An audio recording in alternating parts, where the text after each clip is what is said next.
السلام علیکم ورحمۃ اللہ وبرکاتہ۔ سیدنا کریم صلی اللہ تعالی علیہ وآلہ وسلم۔ آج ہم پڑھیں گے انشاءاللہ تعالی کیریئر بہتر بنانے کے 30 طریقے۔ شروع کرنے سے پہلے اچھی نیتیں فرما لیجئے، سن کر عمل کرنے کی کوشش بھی کریں گے، دوسروں کو بھی اس کی ترغیب دلائیں گے اور ثواب کی نیت سے اس کو شیئر کریں گے۔ آئیے شروع کرتے ہیں۔ ایک شخص رسول اللہ صلی اللہ تعالی علیہ وآلہ وسلم کے سامنے سے گزرا۔ صحابہ کرام رضی اللہ عنہم نے اس کی چستی دیکھ کر عرض کی، یا رسول اللہ صلی اللہ تعالی علیہ وآلہ وسلم، کاش اس کی یہ بھاگ دوڑ اور چستی اللہ کی راہ میں ہوتی۔ تو آپ صلی اللہ تعالی علیہ وآلہ وسلم نے فرمایا، اگر یہ اپنے چھوٹے بچوں کی ضرورت پوری کرنے کے لیے نکلا ہے تو یہ راہ خدا میں ہے، اور اگر اپنے بوڑھے والدین کی خدمت کے لیے نکلا ہے تو بھی راہ خدا میں ہے، اور اگر اپنے آپ کو لوگوں کے آگے ہاتھ پھیلانے یا حرام کھانے سے بچانے کے لیے نکلا ہے تو بھی راہ خدا میں ہے، اور اگر یہ ریاکاری اور تفاخر کے لیے نکلا ہے تو پھر یہ شیطان کی راہ میں ہے۔ ماہنامہ فیضان مدینہ کے قارئین، ضروریات زندگی کو پورا کرنے کے لیے کمانا بہت ضروری ہے تاکہ دوسروں کے آگے ہاتھ پھیلانے سے بچا جا سکے۔ عام طور پر پیسہ کمانے کے لیے دو بڑے ذریعے اختیار کیے جاتے ہیں، اپنا بزنس کیا جاتا ہے یا جاب کی جاتی ہے۔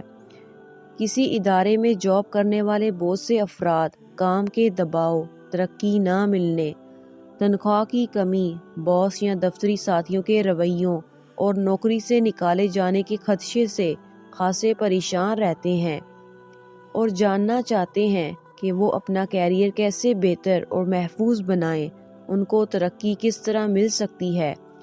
آج اسی بارے میں گفتگو کی جائے گی۔ اس تحریر کو پڑھنے کے بعد جاب کرنے والا اگر پرانا ہو تو دیکھے کہ اس میں کیا کمی ہے یا اس سے کہاں کوتاہی ہوئی ہے، پھر اس کو دور کرے، اور اگر جاب کرنے والا نیا ہو تو ان ٹپس پر حسب حال عمل کر کے فائدہ اٹھا سکتا ہے۔ آفس کلچر کو سمجھیے۔ آپ جہاں جاب کرتے ہیں وہاں کے آفس کلچر کو سمجھنا بہت ضروری ہے، کیونکہ ہر دفتر کا اپنا ایک نظام ہوتا ہے۔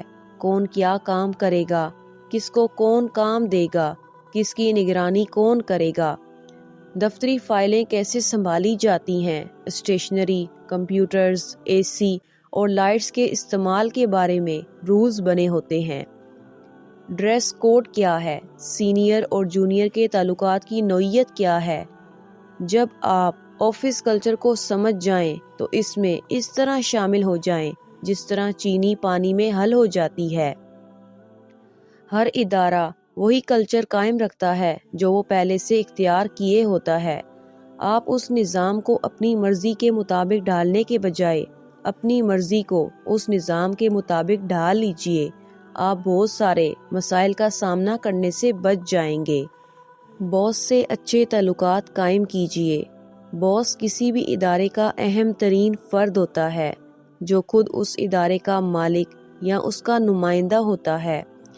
اس آفس میں کام کرنے والا ہر فرد ڈائریکٹ یا انڈائریکٹ اس کا ماتحت ہوتا ہے۔ باس آفس میں ورکنگ ریلیشن شپ کا انچارج ہوتا ہے۔ اچھا باس قسمت سے ملتا ہے۔ بہرحال آپ کا تعلق اپنے باس سے مثالی ہونا چاہیے۔ اس سے اپنے کام کی نوعیت اچھی طرح سمجھ لیجئے، پھر اس کی دی ہوئی گائیڈ لائن کے مطابق کام مکمل کر کے اس کی گڈ بک میں شامل ہو جائیں۔ اپنی ساکھ بہتر بنانے کے لیے باس بن کر سوچئے کہ آپ کو کیسا ملازم پسند ہے، پھر ویسے بن جائیے اور مجبوری نہیں شوق سے کام کیجئے۔ آپ کو اپنی جاب میں مزہ آنے لگے گا۔ اگر کام کو بوجھ سمجھ کر کریں گے تو جلدی تھک جائیں گے۔ طاقت سے زیادہ بوجھ اٹھانے کی کوشش نہ کیجیے۔ اگر آپ کے پاس چوائس ہو تو جاب کے شروع میں چھوٹے چھوٹے کام اپنے ذمے لیجئے۔ یکدم بڑا کام لینے سے دم گھٹ سکتا ہے۔ تھوڑا کام لے کر اچھے طریقے سے کرنا اس سے کہیں بہتر ہے کہ بہت بڑا کام اپنے ذمہ لے لیا جائے، پھر اسے ٹھیک سے نہ کر پانے کی صورت میں شرمندگی اٹھائی جائے۔ آج کی معذرت کل کی ندامت سے بہتر ہے۔ ٹیم کا حصہ بن جائیے۔ آپ آفس میں اکیلے نہیں ہیں، بلکہ وہاں اور لوگ بھی کام کرتے ہیں۔ ان سے اچھی ورکنگ ریلیشن شپ قائم کر کے ان کی ٹیم کا حصہ بن جائیے۔ ہو سکتا ہے کہ پہلے دن آپ کو اجنبیت محسوس ہو، کیونکہ ہمارے یہاں عموماً اجنبی کو جلدی لفٹ نہیں کروائی جاتی۔ ایسے میں آپ خود آگے بڑھ کر دوسروں کو سلام کیجیے اور اپنا مختصر بنیادی تعارف کروائیے۔ ٹیم ورک میں اپنا کردار بخوبی نبھائیے۔ اپنے سینئرز کا احترام کیجیے اور ان کی رائے کو فوقیت دیجیے۔ دیکھیے کہ ان میں سے زیادہ کامیاب کون ہے، پھر اسے اپنا رول ماڈل بنا لیجیے۔ اپنے برابر والوں کی کمزوریاں گنوانے کے بجائے اپنے حصے کا کام محنت اور لگن سے کیجیے۔ کسی کے کام میں غیر ضروری مداخلت نہ کریں، اس سے آفس کا ماحول خراب ہو سکتا ہے۔ اگر کوئی ہیلپ چاہے تو اس کی مدد کر کے ثواب کمائیے۔ فرمان مصطفیٰ صلی اللہ تعالی علیہ وآلہ وسلم ہے، لوگوں میں سے بہتر وہ ہے جو لوگوں کو نفع پہنچائے۔ جونیئر سے اچھے تعلقات۔ اگر دفتر میں کچھ لوگ آپ کے ماتحت ہیں تو اسلامی تعلیمات پر عمل کرتے ہوئے ان سے حسن سلوک کیجیے۔ یاد رکھیے، طاقت عہدے میں نہیں کردار میں ہوتی ہے۔ اپنے ماتحت کو عزت دیجیے، وہ آپ کی دل سے عزت کرنے لگے گا۔ اگر افسری کا رعب ڈالنے کے لیے آپ اسے بات بات پر جھاڑیں گے، اسے بے وقوف، نکھٹو، کام چور قرار دیں گے تو اس کی دل شکنی ہوگی۔ وہ آپ کے سامنے مجبوراً خاموش رہے گا، لیکن جوں ہی آپ اپنے عہدے سے ہٹیں گے وہ پلٹ کر بھی نہیں پوچھے گا۔ اپنی صلاحیتیں جونیئرز میں بھی منتقل کریں۔ اس کے لیے ہر کام خود کرنے پر اصرار نہ کریں، دوسروں کو بھی اس کام میں شریک کیجیے۔ ان کی تربیت پر 1 گھنٹہ خرچ کر کے آپ اپنے کئی گھنٹے بچا سکتے ہیں۔ نئے آنے والوں کو ویلکم کیجیے، کیونکہ کبھی آپ بھی نئے تھے۔ اچھے کام کی تعریف کیجیے۔ سینئر ہو یا جونیئر، اس کے اچھے کام پر سچی تعریف کر کے اس کا دل خوش کرنے کا ثواب کمائیے اور اس کے دل میں جگہ بھی بنائیے۔ اللہ کے آخری نبی محمد عربی صلی اللہ تعالی علیہ وآلہ وسلم نے فرمایا، اللہ تعالیٰ کے نزدیک فرائض کے بعد سب اعمال سے زیادہ پیارا عمل مسلمان کا دل خوش کرنا ہے۔ بار بار شکایت لگانے سے بچیے۔ اگر آپ کی ذمہ داری ہی دوسروں کی غلطیوں کی نشاندہی ہے تو ٹھیک، ورنہ شکایت میاں بننے سے بچیے۔ افسران کے سامنے عملے کے افراد کی مسلسل شکایات کرنے کی عادت آپ کا منفی تاثر قائم کرے گی۔ لوگ آپ سے کترائیں گے۔ ایک وقت آئے گا کہ افسران بھی آپ کو اپنے پاس دیکھنا پسند نہیں کریں گے کہ جب دیکھو شکایت کرنے چلا آتا ہے۔ اختلاف رائے کا اظہار مہذب انداز میں کیجیے۔ ایک ہی جگہ پر کام کرنے والے افراد میں رائے کا اختلاف ہو جانا معمول کی بات ہے، لیکن اختلاف رائے کا اظہار مہذب انداز میں ہونا چاہیے، نہ کہ اس کو جھگڑے تک پہنچا دیا جائے۔ ہمیں لوگوں کو اپنا دشمن نہیں دوست بنانا چاہیے۔ جارحانہ مزاج سے پرہیز کیجیے۔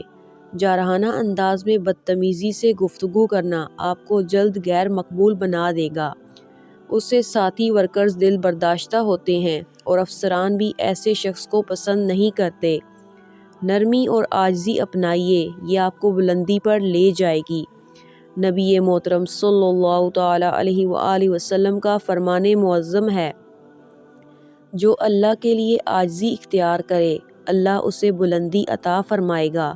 بس وہ خود کو کمزور سمجھے گا مگر لوگوں کی نظروں میں عظیم ہوگا، اور جو تکبر کرے اللہ اسے ذلیل کر دے گا۔ تنقید کو قبول کیجیے۔ یہ ایک حقیقت ہے کہ ہم میں سے کوئی بھی پرفیکٹ نہیں ہے۔ اپنی ذات پر ہونے والی تنقید خواہ درست ہو یا غلط، اس کو مثبت انداز میں لیجیے۔ اور اس کی مدد سے خود کو بہتر بنائیے۔ اگر آپ تعمیراتی تنقید کو بھی سننے کے لیے تیار نہیں ہوتے یا اپنی غلطیوں سے کچھ نہیں سیکھتے تو اس سے آپ کے نگران یا باس کو یہ تاثر جاتا ہے کہ آپ اپنی شخصیت بہتر بنانے کے خواہشمند نہیں۔ یاد رکھیے، آپ جہاں بھی جائیں گے اپنی خوبیوں اور خامیوں سمیت جائیں گے، اس لیے خود کو پروفیشنل انداز میں ڈھالیے اور اپنی صلاحیتوں کے بہترین استعمال سے ادارے کی ضرورت بن جائیے۔ اپنی غلطی تسلیم کیجیے۔ انسان خطا کا پتلا ہے، اس لیے اگر آپ سے کوئی غلطی ہو جائے تو بیکار کی صفائیاں دینے کے بجائے اسے تسلیم کیجیے اور معذرت کر لیجیے، جلدی جان چھوٹ جائے گی۔ اپنی غلطیوں اور ناکامی کی ذمہ داری کو قبول نہ کرنا یا اس کا ذمہ دار دوسرے کو قرار دینا آپ کو مشکل میں ڈال سکتا ہے۔ دفتری ای میل، واٹس ایپ میسیجز کے جوابات میں تاخیر نہ کیجیے۔ بہت سے اداروں میں چین سسٹم کے تحت کام ہوتا ہے۔ اگر کوئی شخص اپنے کام میں غیر معمولی تاخیر کرے تو سب کا کام متاثر ہوتا ہے۔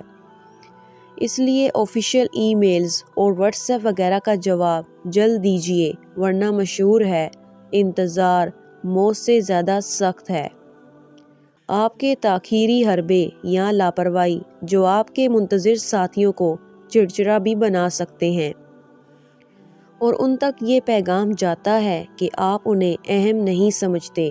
اگر آپ کے پاس پیغامات کی بھرمار ہو تو بھی پروفیشنلزم کا تقاضا ہے کہ کوئی منظم انداز اپنا کر اس لوڈ کو کم سے کم کیجیے۔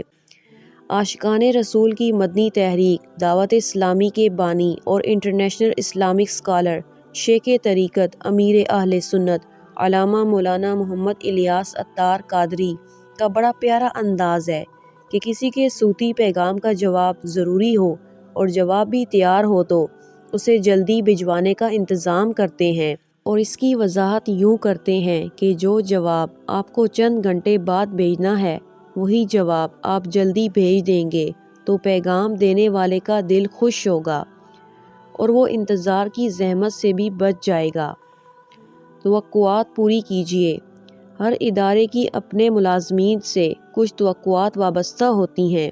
ان توقعات کو پورا کرنے کی کوشش کیجیے، بلکہ پورا کرنے کے بعد یہ بھی پوچھیے کہ میں آپ کے لیے مزید کیا کر سکتا ہوں۔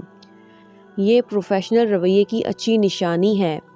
ادارے کے مفاد کو اپنا مفاد سمجھیے۔ ادارہ مضبوط ہوگا تو آپ کی جاب بھی مضبوط ہوگی، اور ادارہ کمزور ہوا تو آپ کی جاب بھی خطرے میں پڑ سکتی ہے۔ اپنی ساکھ بنائیے۔